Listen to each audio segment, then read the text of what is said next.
So, hello. Welcome back to my channel. This is my fifth vlog and today ang iba-vlog natin is hindi, babasahin ko pala. Ang vlog natin is about this book, Ikigai. Sabi dito, the international bestseller.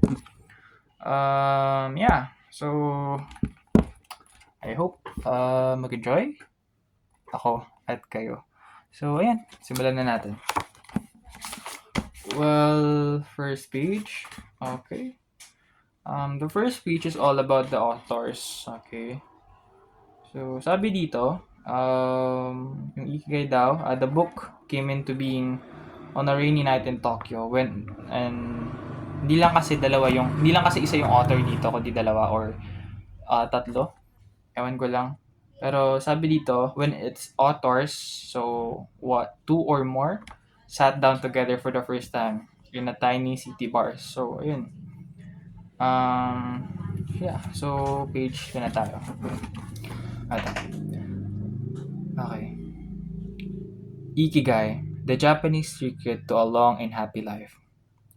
Out of fashion among practicing therapists who favored other school of psychology, though people still search for meaning in what they do and how they live, we ask ourselves like things.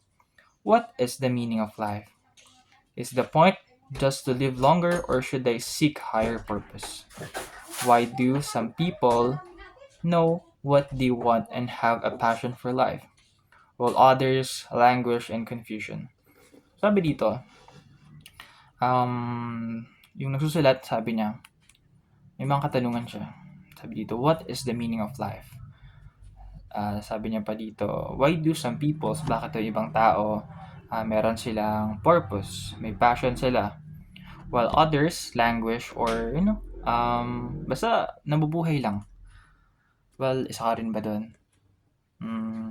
So, ayun. At some point in our conversation, the mysterious word ikigai came up. So, ikigai, kaya nga nabanggit dito yung ikigai kasi nga yung isa sa author dito is Japanese. Okay. This Japanese concept, which translates truly as the happiest of always being busy, is like logotherapy, but goes step beyond. It also seemed to be one way of explaining the extraordinary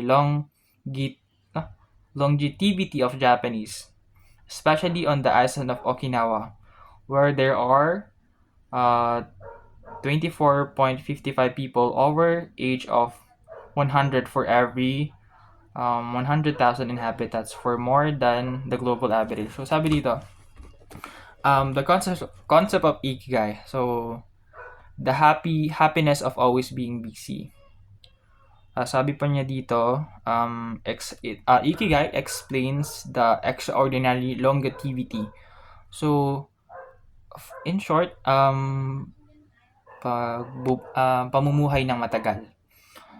Especially in Japan at sa Okinawa. Kasi sa Okinawa daw, there are 24.55 people na edad 100 for every 100 habitats. So, yun. Especially Okinawa daw, marami daw 100 years old or lagpas pa dun. And sabi pa dito, far more than the global average. So, special lang Okinawa kasi maraming tao dun na may edad na 100. And those who study why the inhabitants of this island in the south of Japan live longer than people anywhere else in the world believe that one of the keys, in addition to a healthful diet, a simple life in outdoors, green tea, etc., etc. So, nag-research nga yung mga tao about dun sa place na yun, sa Okinawa. Besides a simple life, outdoor, green tea, etc., etc. Sabi ba dito, while researching this concept, sabi ng author, we discovered that not a single book in the fields of psychology or personal development is dedicated to bringing this philosophy to the West.